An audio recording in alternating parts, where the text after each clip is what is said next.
Good morning. My name is Fred Crawford, and I'm here to tell you a story written by Thorsten Rabsahl. The name of the story is Rafti Tafti Saves Christmas. So without further ado, let's begin. Once upon a time, it was a cozy little house in Edinburgh, in Kirkhill Drive. It was early morning and still dark outside. A couple of smart, dark-clothed creatures, about 120 meters tall, with cloaks and pointy hats, got into the house of Mr. John Crawford. They entered his living room in silence and were out again in no time at all. They had a black bag with them that was shining with a golden light from the inside. They ran around the corner and weren't seen again. What was all that about, you may wonder? Chapter 1. Having an elf for tea. It was a lovely winter morning in a lovely little house on Kirkhill Drive. Saturday, December the 21st of 2002, said the calendar in the kitchen. Mr. John Crawford just sent into his cozy kitchen to get his breakfast tea and some biscuits and cranberry marmalade, of which he was very fond indeed. Imagine the smell of pine tree in the air, fresh ginger biscuits and cranberry marmalade, and a hot cup of Mr. Crawford's favorite blend of Earl Grey tea. It was delicious. He went to his living room with his breakfast tray, sat by the fire, and watched family photos. His son Peter would come over with his wife and kids on Christmas Day. Peter worked at the British Embassy in Mexico City and was coming here for the holidays to visit. It was the second Christmas John was spending without his beloved wife, Mariah, who passed away a couple of years ago. He looked at his nice Christmas tree. That didn't seem much different than any other year because Mr. Crawford would almost always decorate it the same way, red and gold. His favorite colors and a big pitch black Christmas star on top. Wait, pitch black? His Christmas star was supposed to be golden. It was in his family for years. He rubbed his eyes and no, it was not golden, but black. And he could swear it was a bit chillier than usual. Then, all of a sudden, he heard someone knocking at the door. He got up, went to the front door, and opened it. The postman, perhaps, he thought, but there was no one there. Odd, he thought. He was about to close the door when someone said, "I'm down here, Colonel Crawford."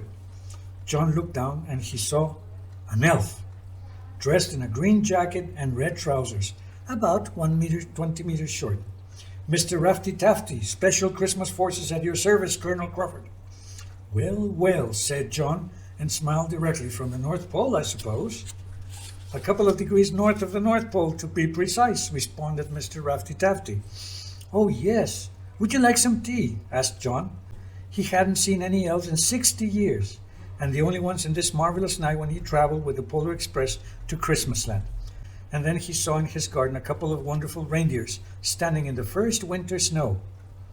John shook his head in awe and was about to say something, but thought there was time for that later. "Please, sir, do come in," he said. Mr. Rafti took his red little cap off, shook his beard full of snow, and came in. They sat down by the fire, and Colonel Crawford got a cup of tea and some biscuits for his guest. "So," he said, "here you are. Warm yourself up a bit." "Thank you, sir," said the elf. "A lovely home you got here." "Thank you, but call me John, please." "Sure, John. I'm Rafti." "John, I see you had already visitors this night," and pointed to the Christmas tree. "Yes, indeed. I woke up and found this ugly black star on my tree. The beautiful golden star Santa gave me is gone." Said Rafti. "Let me see." He jumped on the tree without breaking a Christmas sphere and grabbed the black star and landed next to the baffled John. He wrapped the star in some colorful Christmas paper and put it in a bag he had with him. It got immediately a bit warmer. "So that should do it for the moment," said Rafti. John was a bit speechless, so he decided to grab one of the delicious ginger biscuits. Yes, the ones with cranberry marmalade, and had some tea. The elf did the same, and for a moment they were having their breakfast tea together. Anyone who would have seen them would have wondered in awe. Colonel Crawford, member of the Honorable Preston Field Golf Club, having tea with an elf. After they finished their biscuits, John served both a fresh cup of Earl Grey and said, "So, dear Rafti, Tell me what happened here, please." "Oh boy," said the elf. "Where to begin?" "Well, let's see, John. You remember your visit to Christmasland with the Polar Express, right?" "Of course, Rafti. When this elf tried to steal the Christmas star from Santa's tree. I was just 8 years old then." "Exactly," replied Mr. Rafti Tafti. "That elf was Monti, once a brilliant toy maker from Santa Claus. He was one of his favorites, but it happened that he started to drink too much." "Alcohol?" John wondered. "No," replied Rafti. "Cola. This awful black soda makes us evils turn evil." "Oh my, I didn't know that," said John. "Anyway, Monty is now what we call a dark elf. He turned from good to evil. He started to make only black toys. In the beginning, normal stuff like Batmobiles, Darth Vader suits, that kind of things. But then he made everything black. Black painted Christmas decoration, including the star you just saw. All his work made the surroundings feel a bit dark and cold. It turned everything and everyone dark. Finally, Santa had enough, and when he refused to stop, he banished Monty. His goal is to turn Christmas into a dark and sad festivity, which he could control. If he has all three blessed Christmas stars, which have the light of the true Star of Bethlehem, he can achieve his goal." "Oh my goodness, and he has one already," said John. "True. Good thing is that the other two are well guarded with our best elves. In Bethlehem, the other, as you know, on Santa's big Christmas tree." "One star is already enough, isn't it?" commented John. "Indeed it is, my friend. With your star, he can already put minor spells on toys and Christmas decorations. Not sufficient to turn you evil, but to make you sad. It's powerful enough. Well, Rafti, what is the plan?" "The reindeer should be rested by now. With them, we fly to the North Pole and can reach Christmasland. Just with one of Santa's reindeers, you can pass through the barrier between our two worlds." "Then Monty stole a reindeer, I suppose," said John. John put his coat on and hat he had from the Royal Air Force and said, "Colonel James Crawford at your service. Rafti Tafti Christmas Special Forces. Glad to have you with us again, Colonel. Let's get on those reindeers and off we go to the North Pole and beyond." Chapter 2. The Journey North from the North Pole. North? Oh, it's going to be chilly. It was a marvelous journey. Up in the cloudy sky, the reindeers rose. They flew over Edinburgh, all the way up north. They saw the houses getting smaller and smaller. They didn't have to do much except holding on tight to the reindeers, which knew their way home. After a couple of hours, they saw snow and ice everywhere, and it got really cold. When they reached finally the North Pole, it was dark. Well, except for the northern light in the sky, which rose like a green cloud all the way up to the stars. "Wonderful, isn't it?" said Rafti. "Indeed, I never saw the northern lights before," said John. "Okay, Colonel, hold on really tight if you please. We'll go up a couple of degrees north to Christmasland," said Rafti. And off the reindeers flew, high in the sky, right into the northern lights. Everything around them spinned like if they were in the middle of a green hurricane. Then they saw all the colors of the rainbow around them. It was terribly windy and cold. They held on to the reindeers, who seemed to enjoy themselves, smiling and laughing, because they could already smell their home. Then it got a couple of minutes pitch dark.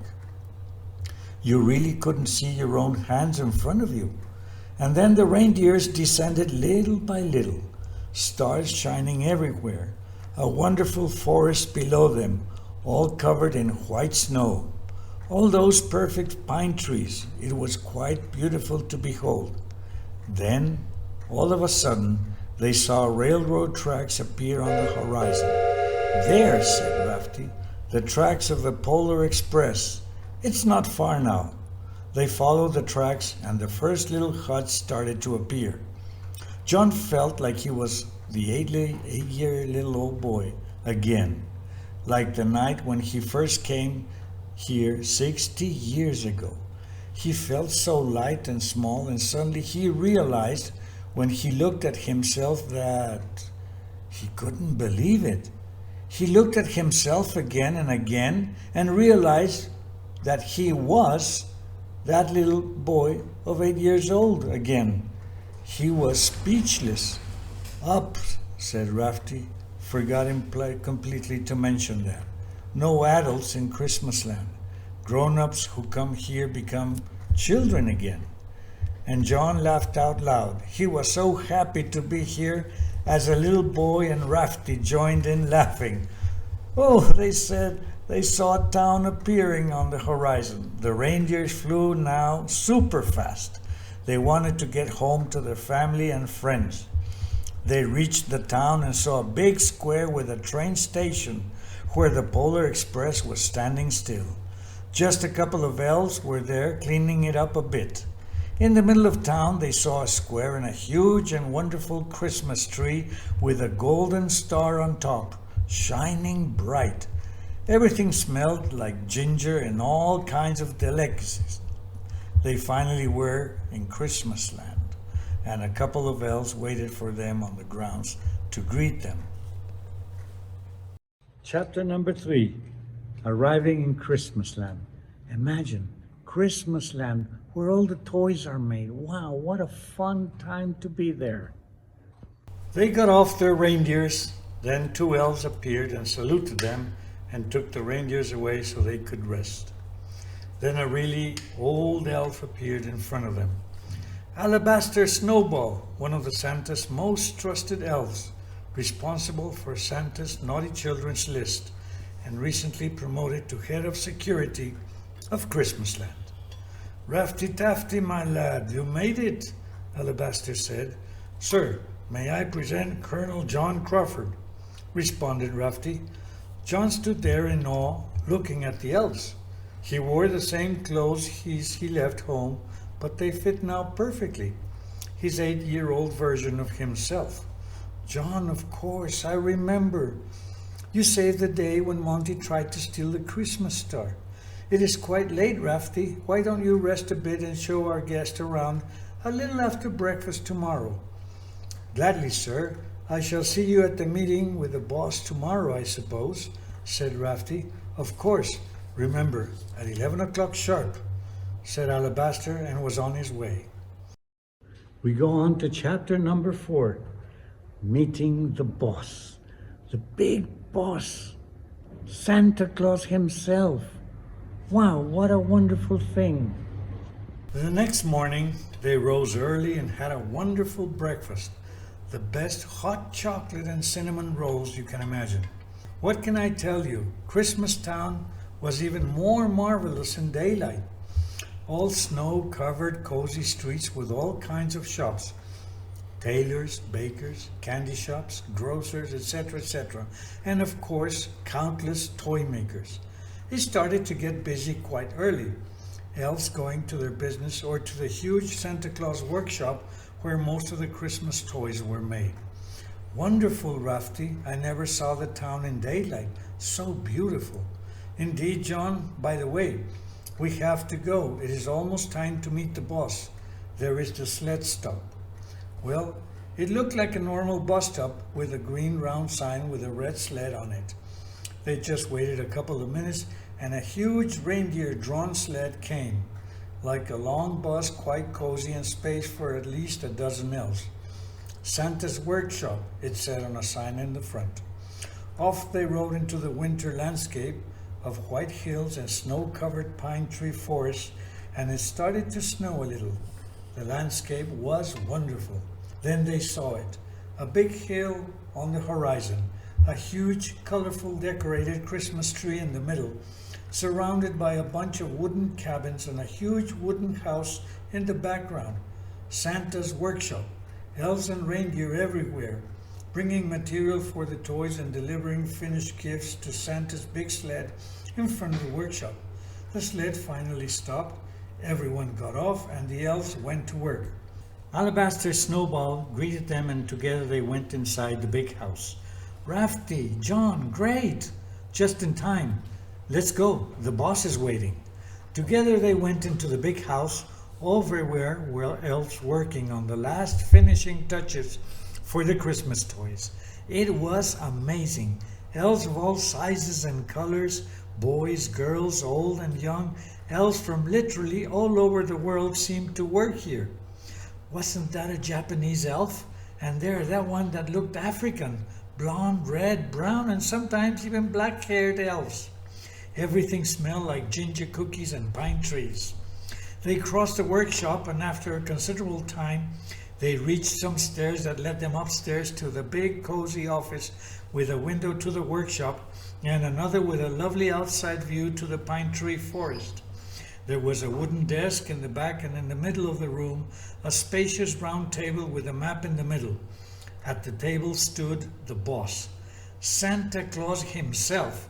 In his red cloak and with a big smile, he received them. Alabaster, Snowball, Rafti, and my dear John, I'm so glad you all made it. They sat down, and in came Mrs. Santa Claus, a friendly-looking elderly lady with a red and white dress. She carried a tray with hot tea and cookies for everyone. Here you go, boys. It's about time you meet and put this Monti business all right. We shall get right away to it, dear. Thanks for the tea. Mrs. Santa Claus left, and they had their tea and cookies together. Chocolate chip cookies this time. Oh, thank you all for coming, said Santa. Nasty business, this Monty. Santa, how did he turn evil in the first place? I mean, evil Christmas elf? Said John. You're right, John. That seems odd indeed, replied Santa. A long time ago, a sales representative from a cola company gave me samples of his soft drink as a present for the elves. We had no idea what that was. We only drink here fresh water, juice, tea, milk, and hot chocolate. That kind of things. I had a couple of boxes of that cola stuff here in the workshop, and no one really paid attention to it until one fateful day. Monty the elf asked me what it was. I told him, and he asked for a bottle to try. As I said, we didn't know back then the effect cola had on elves. He drank the bottle and nothing happened at first. He and a couple of friends got a habit of drinking cola once in a while, and their mood got darker with time. They made dark toys, just sometimes at first and exclusively. Those toys would make you feel cold and sad. We tried to talk to them, but Monty and his friends didn't listen. Then he tried to steal the Christmas star from our tree Christmas town almost 60 years ago. So we fired him and his friends, and they left. Monty building a tower in his own workshop at Ice Lake, an all-time frozen lake just behind the pine tree forest. There they stayed in exile. He got a steady supply of cola. Nowadays, it is said that he brews the stuff himself. Got the recipe somehow. Monty's Cola, he calls it. It was quite a while when we let things slide, but now we have to act. We've got to get your star back, John. In his hands and with his stolen reindeers, Monty and his gang of dark elves mean real trouble, also for the human world. Okay, gentlemen, here's the plan, Alabaster Snowball said. We take a group of elves from the special Christmas Forces with reindeer sleds to the ice lake. We mount a direct attack. We'll bring sufficient force to overwhelm Monty and his gang. Our guns are ready. He showed some weapons that look a bit like machine guns, but the ammunitions were all flavored jelly beans. Our special all-flavored jelly bean guns, said Rafti. That'll bring them back to their senses. It's just the opposite of cola. It makes us elves happy and joyful. They continued to talk about the details of the plan. And that's where you come in, John. We've ginger plain ready for you and Rafti, said Santa. Sorry? A what? A ginger plain? Asked John. Yeah, replied Alabaster. Our best gingerbread baker made it. Said John. Never flown a ginger plane before. A biplane, he thought. An old Spitfire, a Cessna plane, a helicopter, and of course his Royal Air Force fighter planes. Never a ginger plane, though. It's a marvelous machine, John, said Rafti. You just get it close enough to the big black Christmas tree on Monty's tower, and I'm going to grab it quickly. Sounds simple enough, said John, full of confidence. When do we fly? My group starts at dawn. You'll fly after us and wait for us to talk.